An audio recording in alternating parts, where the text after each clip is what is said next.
شروع اللہ کا نام لے کر جو بڑا مہربان نہایت رحم والا ہے۔ جو چیزیں آسمانوں میں ہیں اور جو چیزیں زمین میں ہیں سب اللہ کی تسبیح کرتی ہیں، اور وہ غالب ہے، حکمت والا ہے۔ وہی تو ہے جس نے کفار اہل کتاب کو پہلی لشکر کشی پر ہی ان کے گھروں سے نکال دیا۔ مسلمانوں، تمہارے خیال میں بھی نہ تھا کہ وہ نکل جائیں گے، اور وہ لوگ یہ سمجھے ہوئے تھے کہ ان کے قلعے ان کو اللہ کے عذاب سے بچا لیں گے، مگر اللہ نے ان کو وہاں سے آ لیا جہاں سے ان کو گمان بھی نہ تھا، اور اس نے ان کے دلوں میں دہشت ڈال دی کہ اپنے گھروں کو خود اپنے ہاتھوں اور مومنوں کے ہاتھوں سے اجاڑنے لگے۔ تو اے بصیرت کی آنکھیں رکھنے والو، عبرت حاصل کرو۔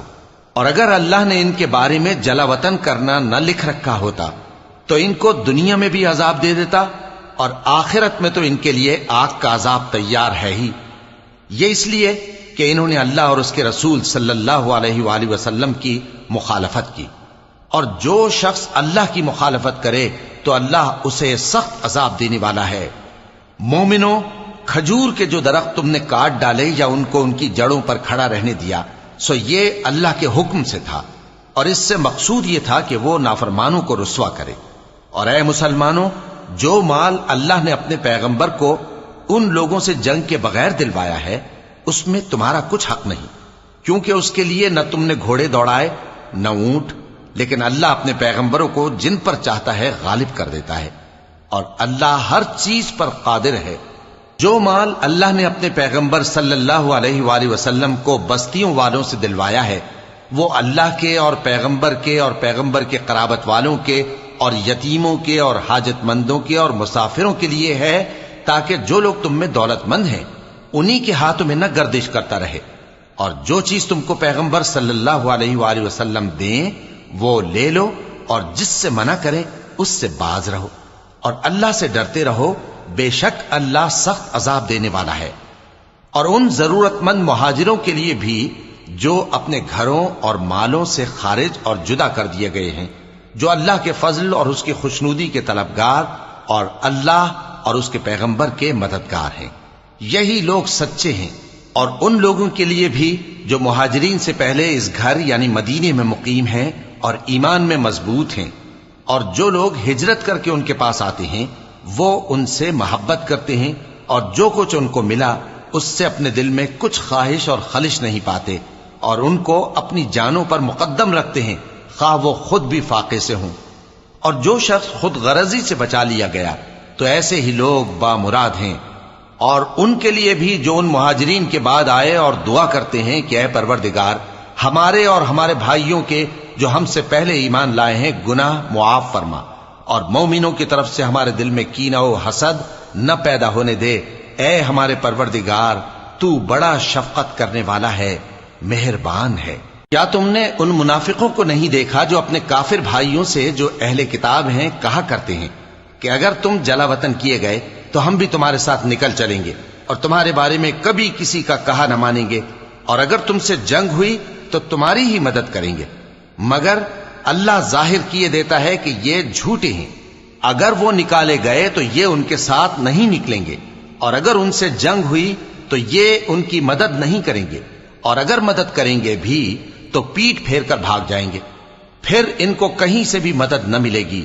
مسلمانوں، تمہاری ہیبت ان لوگوں کے دلوں میں اللہ سے بھی بڑھ کر ہے، یہ اس لیے کہ یہ سمجھ نہیں رکھتے۔